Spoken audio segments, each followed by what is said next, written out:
Y'all see the Wukong reviews come out? Let's take a look at this, guys. And by the way, this is a game that we speculated could potentially be Game of the Year. I mean, we've been extremely hyped about this one. But this is from IGN right here. This is Black Myth Wukong PC review. Hey y'all, Mitchell Saltzman here. I'm the reviewer of Black Myth Wukong, and just a quick note about this review. As part of the embargo agreement set for this game, I am unable to show you footage beyond Chapter 2, which presents a bit of a problem because a lot of the technical issues that I have with this game that I specifically call out in this review occurred after Chapter 2, so I'm unable to actually show them. So we're going to do two different video reviews this time. This first one will abide by their restrictions and only show footage from the first two chapters, but we will also be posting a more complete review with the relevant footage added in on launch day. And with that, on with the review for Black Myth Wukong.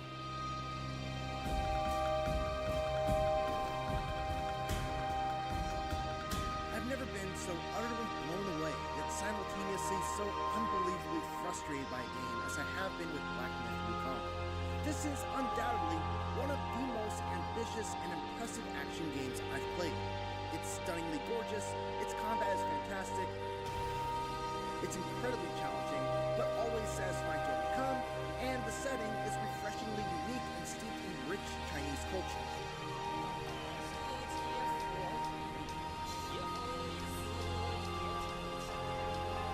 Despite all of that, it often feels like it's barely holding it all together. I suffered numerous crashes. Is he a bug? Can we become a bug and fly around? Despite having a top-of-the-line setup with the GeForce RTX 4090, not to mention the multiple times I fell through the ground and died in the final phase of a boss fight, or the way characters would randomly switch from English to Chinese, or the way the dialogue audio would just drop out altogether and leave me completely in the dark during an important cutscene. It's a rickety roller coaster for sure, and there were definitely spots during the ride where I was not having a great time. That's not good, man. That's not good. Hopefully, I mean, I'm hoping that maybe this is like, it's a review build. Normally review builds, I mean, because it's so close to launch, that it is, they say it's not the final build, but it's actually the final build. Hopefully they get that fixed up. And he's saying he's rocking a 4090 as well. But if you're falling through the floor in the middle of a ball, can you imagine getting Radon one shot, like literally about to die, and then you just fall to the floor and wipe? Yeah, he didn't have a Star Force PC. Maybe that's it. That could be it. But taken as a whole, this is one adventure where the bumps are worth it. That's actually a good sign. You know, it's kind of like Destiny in the final shape. The servers were just poop. I would argue say it was poop for the first 2 days, but it was just chaos. But that just tells you how good of an expansion is, you know, if you're willing to overlook that stuff.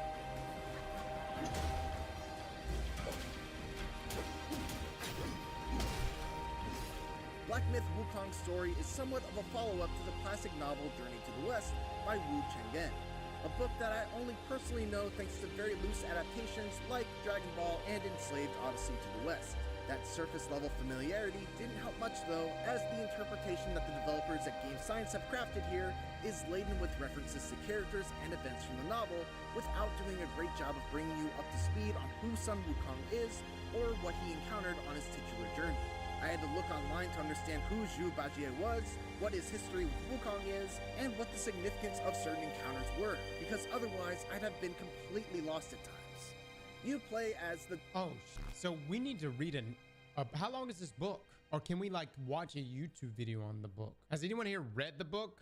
It's effing long and it doesn't have pictures. I can't read it then. What? Yeah, okay, we'll just watch a YouTube video on it then. The Destined One, a literal monkey who wakes up one morning and decides to set out on a roughly 40-hour journey to locate the 6 relics of Wukong. While the moment-to-moment storytelling is fairly unremarkable, largely due to a mute protagonist and side characters that aren't given enough screen time to develop, each of the 6 self-contained chapters culminates with a stunningly gorgeous animated vignette that tells a short story about that chapter's main antagonist. Each one is done in a completely different art style, with one drawn to look like a storybook, another using stop-motion animation, and another done in the style of an anime. Every single one of them is beautiful and poignant, and I couldn't help but wish that the main story managed to move me in similar ways.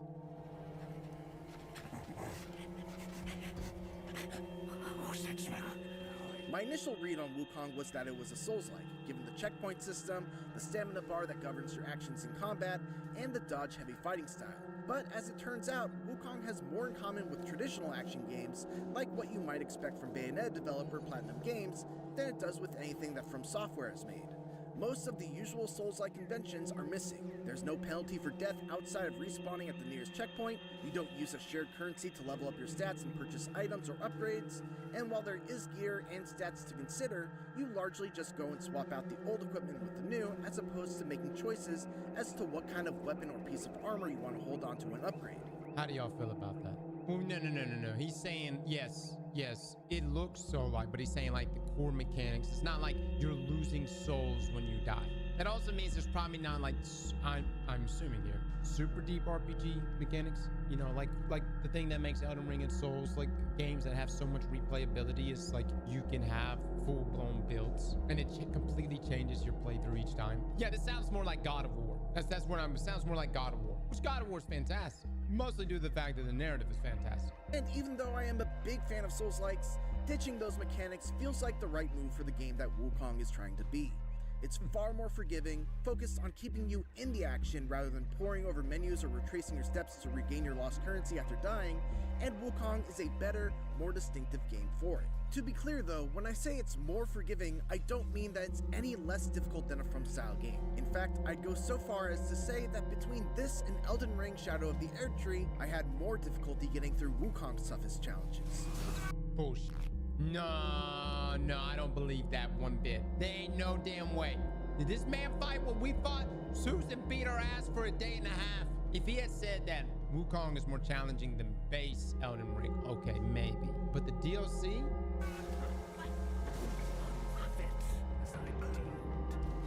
But at the same time, those challenges never felt unfair, and overcoming some of the tougher boss fights was always a satisfying combination of learning their attack patterns, figuring out where I could maximize my punishment windows, and tweaking my loadout in ways that made the best use of my chosen powers. Okay. Combat in Black Myth Wukong is simple and elegant, thanks in part to some tools that are really fun to play around with. Success hinges on a delicate balance of Twitch reflex style gameplay mixed with careful resource management that largely revolves around a focus meter, which builds up when you land hits and perfectly dodge enemy attacks. Gain a focus point whenever that meter fills up, which you can then spend in the middle of a light attack combo for a varied combo, or you can just use a heavy attack on its own for a powerful strike that can be charged even further if 2, 3, or even 4 focus points are consumed all at once. You also have access to a small handful of spells, governed by a mana meter, that are versatile enough to be useful in a wide array of situations. The Immobilize spell, for instance, freezes enemies for a short time, allowing you to get in some quick hits and potentially stagger them to allow for even more free damage. Cloud Step turns you invisible and creates a decoy for your enemies to focus on while you break away, heal up, and then hit your foe with a surprise attack. So he's a hunter main. Rock Solid briefly turns you into a statue that will cause an enemy's attack to bounce right off of you, giving you an opportunity for a counterattack. Ring of Fire creates a barrier around you that will initially repel enemies and grant you some health restoration, along with enhancing any stat-altering drinks that you may use while standing inside of it. And finally, there's my personal favorite, a Plug of Many, which lets you make multiple clones of yourself to all gang up on an enemy at once. Oh my god, dude. Is like everything based on this Wukong guy? Is this what Naruto's based on? Is Shadow Clones based on this shit? You got Dragon Ball, Naruto. Holy shit. Oh my god, that's dope. Look at that. Separate from that, you've also got transformations, which allow you to morph into powerful creatures that you've already bested in battle. What's really cool about these is that they don't cost any mana, they're tied to a very lengthy cooldown instead, and they turn you into a totally different character, complete with an all-new moveset, special moves that use their own focus meter, and more. For example, one of the first bosses that you fight is a wolf with a fiery dual blade that has a lightning-fast dash attack. When you defeat him, you'll gain his transformation and be able to do that very same dash attack to your enemies, and once you build up its focus meter, you'll even be able to do a hugely powerful leaping strike that can ignite foes and deal damage over time to them. And then finally there are spirit skills, which are earned by defeat. Okay, hold on. That is cool. I don't know if I've seen another game do that. Has any game ever done that when you kill a boss, you can become the boss? I know in Destiny, when we kill a boss, we essentially cut a piece of the boss off and turn him into a weapon. Kirby, Mega Man, Elden Ring in a way. Yeah, that's the same. Elden Ring's kind of like Destiny 2. It's like you kill whatever, and then you take that, and you can go get the weapon of that boss or their ability, right?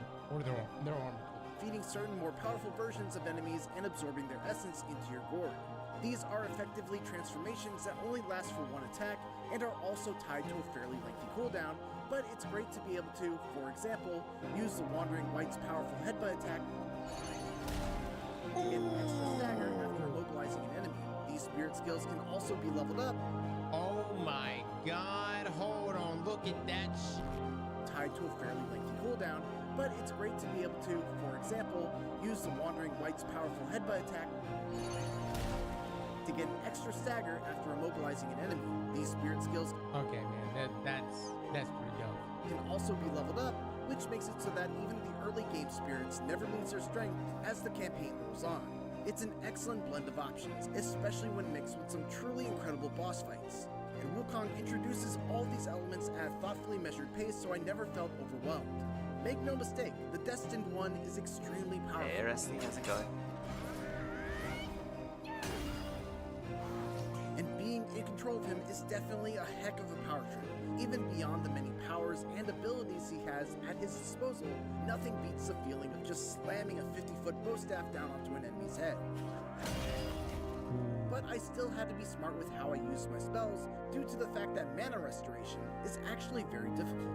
This is where the resource management aspect of combat comes into play. I had to carefully consider what spells were actually worth the mana cost, whether I should save them for a more difficult second phase of a fight, and whether or not I could capitalize on the opportunity if I were to spend the mana in the first place. For instance, even though it's my most powerful spell, I often had to hold off on casting my Pluck of Many spell that duplicates my character since it has an extremely high mana cost. If I cast it at a bad time, the boss could simply wipe out all of my clones with an AoE attack before they even got a chance to get some damage in. Sometimes the adjustment I had to make when I was stuck on a boss was a simple change in how I used my abilities, and the act of coming up with a new strategy and having it pay off was always extremely satisfying. While boss battles are where Wukong... What are y'all thinking so far? How are y'all feeling about this? W? Yeah, I'm in. Fire juice. Sick, I like it. Is it like Elden Ring? I don't know. He hasn't said anything like when we say Elden Ring. He says it's not Souls-like. He made comparisons to Bayonetta, and I don't know if it's open world or if it's zone like Souls-like games. Wukong is at its best, there's also a highly respectable amount of enemy variety in its regular fights. Level design is of the wide linear variety, usually with a clear main path that leads from checkpoint to checkpoint, but plenty of opportunities to venture off that path to discover optional goodies. The rewards for exploration are great too. I found rare crap. Y'all got that linear, wide linear. So no, we're not talking like an open world, like Elden Ring approach, which is completely fine. You know, because even those like if it's a big enough zone that you feel, and with different biome diversity, I'm completely okay. I mean, I still love Dark Souls 3. Crafting materials to make new weapons and armor, special enemies that drop a new spirit skill, curio items that I could equip to enhance my build, and treasure chests that might permanently increase my max health, mana, or stamina, all of which made the time that I took to find them well spent. On top of that, there are also several secret boss fights to discover, key items with mysterious uses that I still haven't figured out, and plenty of more reasons to stray from the beaten path and keep an eye constantly scanning the environment. The main one being that Wukong is one of the most gorgeous games I've ever played. Every environment is brimming with detail, from the chipped pieces of bark on the trees in the forest, to the real-time deformation of the snow as the Destined One moves through it while dragging his staff along. Not only that, but the animation is impeccable too, with wonderful touches and flourishes, like the way your character will do a little hop step when locked onto an enemy, then change to strafing around them as opposed to just running straight on while keeping their head turned. The music and sound... That's a great little detail right there. Look at that, Chad. Instead of it just being like you just strafing, you know what I mean? Just strafing side to side, the fact that they have that little animation right there. Hold on, let's watch that one more time. One moves through it while dragging his staff along. Not only that, but the animation is impeccable too, with wonderful touches and flourishes, like the way your character will do a little hop step when locked onto an enemy, then change to strafing around them as opposed to just running straight on while keeping their head turned. The music and sound design is fantastic as well, with epic drum-thumping battle themes and melodic flutes and chimes adding to the air of wonder and mystery as you explore the unknown.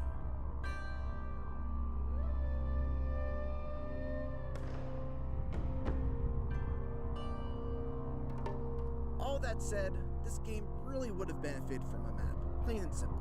The lands you explore in Wukong are beautiful, no doubt, but they're far too big and too crammed with secrets to not give you some sort of navigational help, especially the second and third chapters. This, along with the fact that it's aggravatingly hard to tell what obstacles can actually be climbed over and what's an invisible wall, can make exploration quite cumbersome.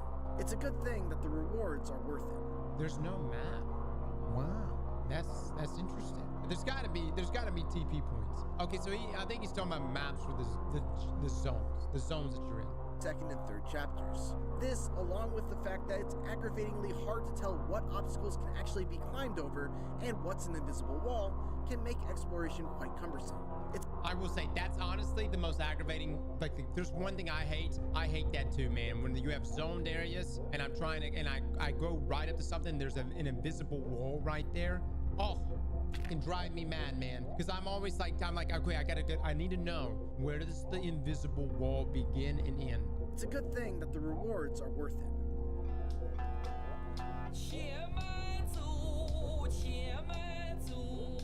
However, it's hard not to feel like all of Wukong's splendor and detail came at a great cost. I experienced numerous crashes, with one particular heartbreaker happening right after defeating an extremely tough boss that I then had to defeat again. Several others were more minor and would typically happen as I was loading up a new chapter or fast traveling to another level, but they eventually add up to a lot of frustration. In addition to that, several times during important cutscenes, all dialogue, audio, and subtitles would drop out completely, leaving me without any clue as to what was being talked about and no way to rewatch the cutscene. Characters would occasionally switch to speaking Chinese all of a sudden, despite me having the audio set to English. The lip flaps of the English dub often don't even remotely match what's being spoken. That's pretty common. Thank Mitaba.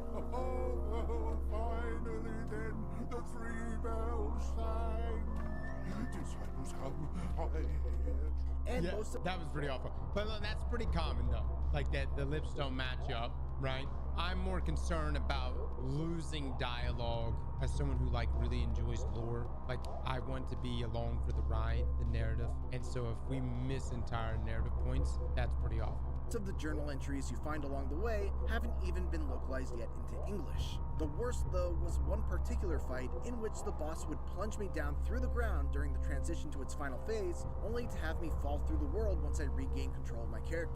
This kept on happening to the point where I thought my game was unavoidably bugged and I wouldn't be able to reach the end.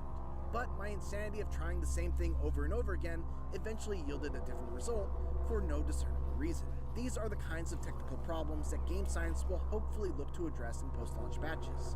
And it's not outside the realm of possibility, as even Cyberpunk 2077 was eventually whipped into shape after its own buggy launch. I hope that those fixes come swiftly, because while I still wholeheartedly think that the things that Black Myth Wukong does so right are worth dealing with those problems, I would love to be able to recommend it without those caveats.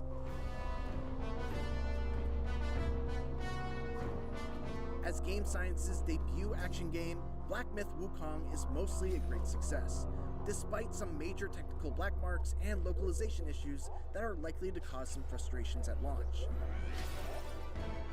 Combat is fantastic, thanks to a great balance of careful resource management and lightning-fast switch reaction gameplay that tested my skills as much as Elden Ring ever has, despite it being a more traditional action game than From Software style.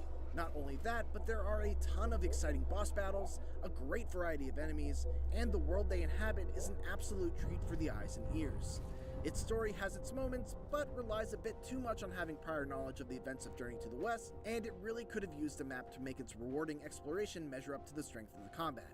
All said, its strengths more than carry it through, making Black Myth Wukong a great action game that could be even greater if Game Science can squash the bugs. For more Black Myth Wukong, make sure to check out the first minutes of the game.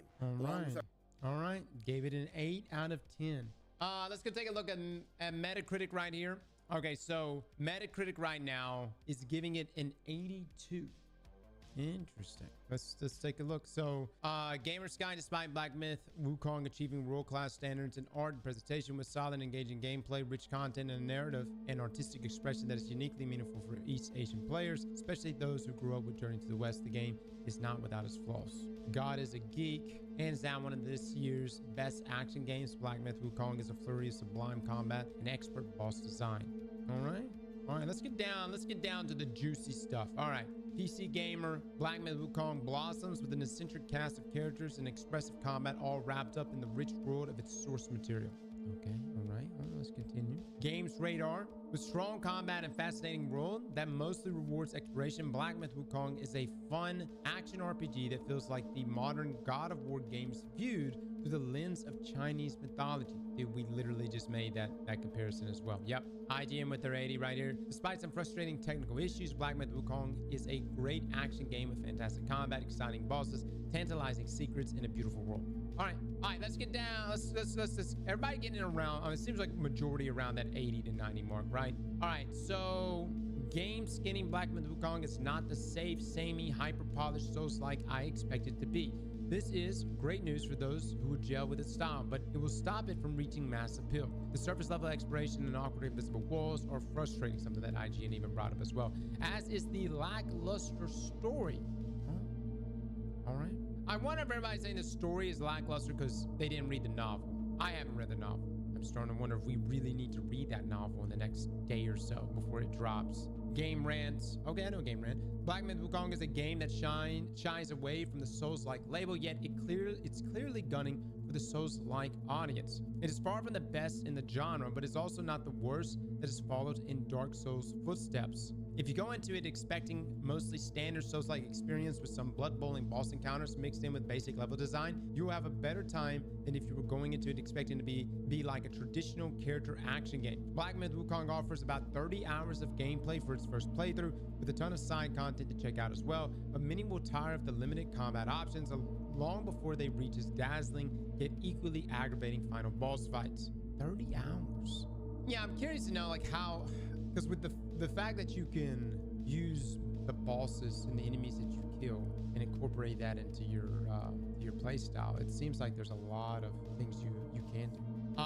Screen Rant right here. While it has exceptional features, including its visuals, combat design, and many extraordinarily exhilarating boss fights, as well as compelling plotline, it is not enough to warrant a better score.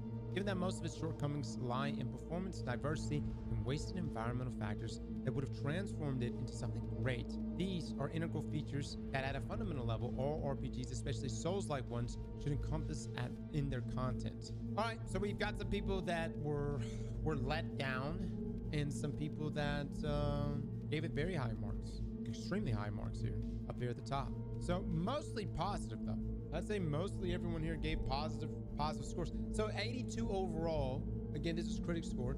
I'm curious, what did Dragon's Dogma 2 get? Because when they talked about the world being empty or like not capitalizing on its environments, that quote standing out to me. Okay, Dragon's Dogma 2, critic score 86. Gotcha.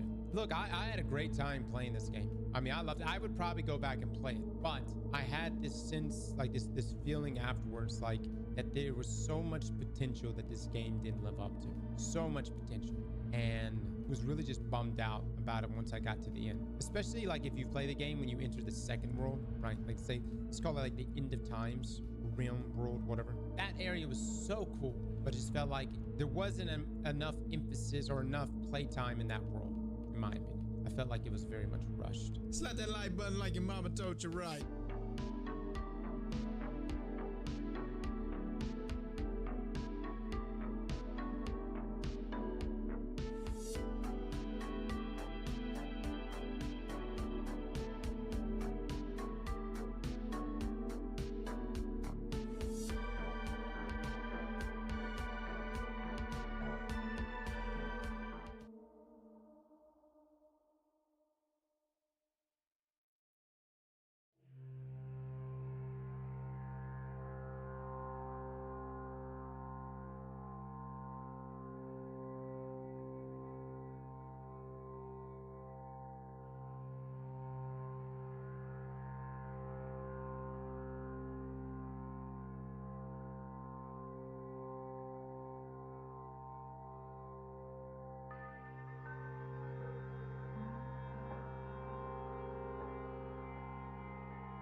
Welcome back to the news. Today things were a little bit strange because Tango Gameworks, a company that we all thought was, dead because Microsoft announced that they would be closed, well, they're actually no longer closed. They exist again. It's pretty crazy. They have a new owner, Krafton, who say that they're committed to welcoming back all staff who would like their own roles, which really is quite something, and it goes against the general industry trend of 11,500 at least layoffs this year. And this is, of course, very good news. I mean, yes, for the sake of video games, but also, jobs, because it seems that up to 150 of them may be back.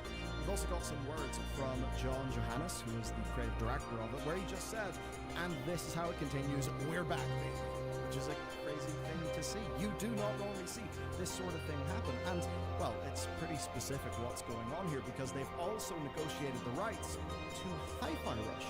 Yes, normally, right, the IP ends up getting, kept by whatever its owner will be, say Microsoft. But that's actually not happening. Now they have the studio, they're reforming the studio, and they've got the Hi-Fi Rush IP. And so far it seems that they're only interested in the Hi-Fi Rush IP, meaning that Ghostwire Tokyo and Evil Within will just exist, with ZeniMax should, of course, Microsoft want to do anything else with them. So this is lovely news, and Krafton have been pretty keen to stress that they've got plans for the Hi-Fi Rush IP. So here's what they've said about it. As part of the strategic agreement, Krafton intends to collaborate with Xbox and ZeniMax to ensure a smooth transition and maintain continuity at Tango Gameworks, allowing the team to continue developing Hi-Fi Rush. Now you might be thinking, okay, this is a bit weird. Why are they doing this? What exactly is the problem here? Why is it okay for them but not okay for Microsoft? Well, I'd say it's a few different things. Number one, Microsoft would probably have wanted it to move the needle a little bit more, maybe. I mean, even though Microsoft themselves did say that they were actually really quite happy with Hi-Fi Rush's success. So it could be the numbers are good enough for Krafton, but not good enough for Microsoft. There's also that Microsoft said that basically the ZeniMax leadership was spread way too thin, and because of that, they wanted to trim it down and consolidate it. Now, to talk a little bit about Krafton, they're a name that you may not know, but you certainly will know some of their video games because, well, they're basically known as the PUBG people, right? So PUBG, they've also got a side interest in the MMO Terra and many, many, many different mobile games. Now, another project you may know Krafton for is, of course, Callisto Protocol, and don't worry, we'll be talking about that soon. Now, what they've done is they've talked up how this is their first big move into the Japanese market, and of course, this is Microsoft getting rid of, their own Japanese studio, trading it over. What I'd say this mostly looks like, though, is an opportunistic move by Krafton. I think they found a team who's proven they can make really good games. They've got IP that people like, and they've just decided, feck it, we'll go and acquire these guys. And if we actually take Microsoft at their word that it basically didn't make sense, wasn't working out from the perspective of like organizational focus, leadership, that sort of thing, then maybe this just is a case where it was a very easy deal to make. But the real question is, will this entire thing go tits up?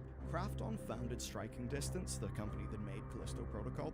They founded them to make PUBG single-player content, and basically, when doing that, it then just sort of developed into a Dead Space spiritual successor, and that ended up being the game that we got, a game that it seems was rushed out too early by the executives. So that does mean that we can really see Krafton being mercenary with their decision-making, and that can really result in a bad release. Like, done well, Callisto Protocol could have been a really good situation, could have been a strong game, but obviously it was not done well. It came out too early. So we've got an example of this being bad for a studio. On the flip side, though, there's everything that happened with Unknown Worlds. So you'll most likely know Unknown Worlds because of the Subnautica games. They also, before that, did Natural Selection 2. I know that was a game Total Biscuit loved. I remember playing loads of Natural Selection 2. Back in the day, it kind of gave you the, basically it was a bit like Alien 2. It was really, really good. But anyway, they seemingly are an acquisition that actually did good. That is bar one weird thing that happened in February, and I don't know if this was just some sort of corporate miscommunication, but Krafton basically tried to sell investors on the next Subnautica game being a live service, which kind of would have been hell. The good news, though, is it's not, and Unknown Worlds basically had to step in and cam fans down, so maybe that was just a miscommunication. And I mean, normally I would just assume that there probably is a little bit of drama underneath the surface, but they have actually released things. As an example, right, Moonbreaker, which is basically a tabletop wargame inspired strategy game that is in a Brandon Sanderson backed universe, because guess what, it's Sanderson. The man literally cannot stop writing. I feel like he is in the word count version of of the movie Speed where they can't slow down the bus. So Sanderson's just got right. He reads just so many books. But anyway, that's totally a side thing. But what's interesting with that game is the team were seemingly given full latitude over how it would be released. There was early access to get it into the hands of people, and even an opportunity to completely strip out the monetization during that early access period. So maybe that's a bit of a good sign. Usually you'd expect the corporate owner to say, no, keep in the egregious microtransactions. In this case, they seemingly didn't, and they just devolved that to the team. Maybe that's a level of pragmatism that the Callisto Protocol just didn't get, and maybe that means that some lessons have been learned. It's kind of hard to say. What we can say, though, is they have bought this team, they've bought that IP, they very much know that those things go together. So the idea of acquiring Hi-Fi Rush and the people that make it, then to just ruin it, stuff it full of, bullshit that's not Hi-Fi Rush, I don't know. It seems like it would be a bad idea, but again, that's not really something I would put past the industry. Now, we've talked a whole bunch here about Tango and about Krafton. What about the people doing the selling here? Like, why are we only hearing about this 3 months later? Why did Xbox not do this in the first place? Well, what we have got is a statement given by Microsoft to Windows Central, and glancing through it, like reading through it, it really doesn't say that much. They just said, basically, we're working with Krafton to keep that team together, and we look forward to the next thing that comes out. There'll be no impact in the existing catalog of Tango games. So you read that and think, alright, but boys, could we have some, actual answers, as to why any of this happened? Because again, why would Microsoft not wait and announce this news instead of just say, hey, we're closing the studio? That is really, really bizarre. I mean, it's so abundantly the right move in terms of PR that you maybe try to do a deal to save the studio.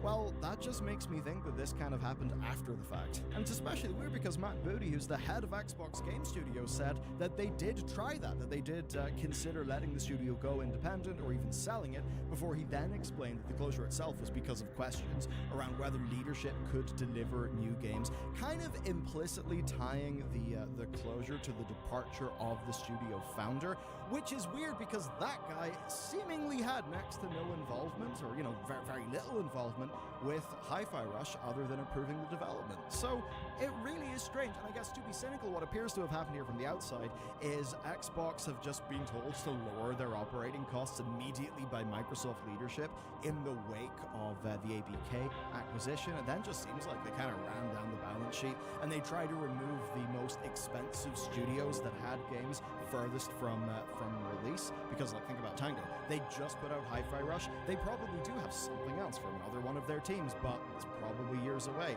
In which case, it's not really any good to Microsoft now, is it? Therefore, cut it. And perhaps after all of that happened publicly, somebody from Krafton somehow came through and asked if they could pick up the team. And that probably does mean we have a happy ending here. Tango Gameworks will actually continue to exist. They will be able to make Hi-Fi Rush. There's certainly questions about other things that Tango could be doing, but we do know that Hi-Fi Rush is a game that was like a passion project for them. They cared a hell of a lot about it. People loved it. It was exuding passion. It was doing something kind of unique and special. So, man, it's very rare that we actually get good, happy news in today's industry. So let's take this for the big win that it is. But certainly, keep an eye out for Krafton. Let's hope that they are good owners of this studio and that they don't do very short-sighted Microsoft-style moves. And because, look, these people who are being, hurt a bit here, let's not do it again. Okay, that is the situation today. If you want more stuff from our team, check out BattleGames. Other than that, though, I will see you back here again tomorrow.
guys, I'm starting to fall asleep.